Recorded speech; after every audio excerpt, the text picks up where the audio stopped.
మా అమ్మగారు మా అక్క ఒకరోజు రోడ్డు మీద వెళ్తుంటే ఒక ఏరియాలో ప్రజలు వాళ్ళ గురించి ఏం మాట్లాడుకున్నారో తెలుసా? ఎందుకంటే ఇది మా ఫ్యామిలీ కమిట్మెంట్. ఇది అందరూ అలా చేయాలని నేను చెప్పట్లేదు, కానీ మా కుటుంబ నిర్ణయం. మా తల్లిగారి ప్రభువును అంగీకరించిన తర్వాత ఆభరణాలు తీసేశారు.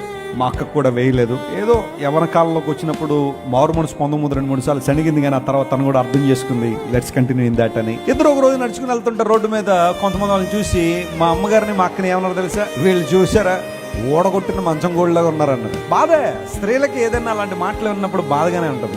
ఓడగొట్టిన మంచం గోళ్ళలాగా ఉన్నారు వీళ్ళిద్దరు. ఇంటికి వచ్చారు, మా నాన్నగారికి ఆ మాట చెప్పారు. మా అమ్మగారు పెద్దగా చెల్లించలేదు, కానీ మా అక్క ఏదో కొంచెం బాధపడింది, డాడీ ఇలా అంటున్నారని. ఏం పర్లేదమ్మా, వాళ్ళకి నీ విలువ ఏం తెలుసు, వాళ్ళకి నీ ఓల్డ్ వాళ్ళకి ఏం తెలుసు? భౌతికంగా పైన చూసే కదా వాళ్ళు మాట్లాడుతున్నారు, కానీ నీ ఇన్నర్ బీయింగ్ గురించి వాళ్ళకి ఏం తెలుసు? నీవు దేవునితో ఎలా కనెక్ట్ అయ్యి ఉన్నావు వాళ్ళకి ఏం తెలుసు? దేవుడిని ఎలా వాడుకొని పోతున్నాడో వాళ్ళకి ఏం తెలుసు? ఈ రోజు నేను షకీనా గ్లోరీ అక్క గురించి ఒక సాక్ష్యం నేను చెప్పాలంటే, తను చూసినప్పుడల్లా ఒక గొట్టలు గుర్తొస్తుంది, ఒక షార్ప్ నైఫ్. భయపడదు దేనికి, ఎవరికి ఏ మాట చెప్పాలన్నా భయపడదు. చెప్పాల్సిన మాట గట్టిగా చెబుతుంది. అంతే. వింటావా విను, లేకపోతే నీ ఇష్టం అంటది. అంతే. ఎవరి ముందు తల ఉంచే మనస్తత్వం కాదు. రోషం కలిగి ఉంటది. ప్రార్థన ప్రార్థన ప్రార్థన, మోకాళ్ళ మీద ప్రార్థన, కన్నీటి ప్రార్థన. ఎప్పుడు చూసినా నేను హైదరాబాద్ వెళ్ళిన నేను వచ్చాను అనుకోవడం కొన్ని సందర్భం. అంటే నాకు అలా ఉండదు అనుకోండి, ఏదో నన్ను చూడాలని, కానీ ప్రార్థనలో ఉంటది. ప్రార్థన ప్రార్థన. అక్క ఏంటక్క ఇప్పుడు జూమ్ లో ప్రేయర్ చేస్తున్నాను, లేదా వాళ్ళకి ప్రేయర్ చేస్తున్నాను, వాళ్ళ దగ్గరికి వెళ్తున్నాను, ఎప్పుడు running running running running for Jesus.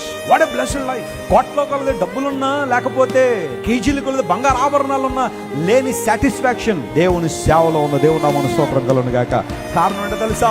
ఈ సేవ జీవితాలను కట్టే సేవ, ఇబ్బందులు ఉన్న వారిని ఆదుకునే సేవ, నిరాశ నిస్పృహలు ఉన్న వారిని లేవనెత్తే సేవ, దేవుని కార్యాల పట్ల ఆసక్తి కలిగి ముందుకు కొనసాగే సేవ.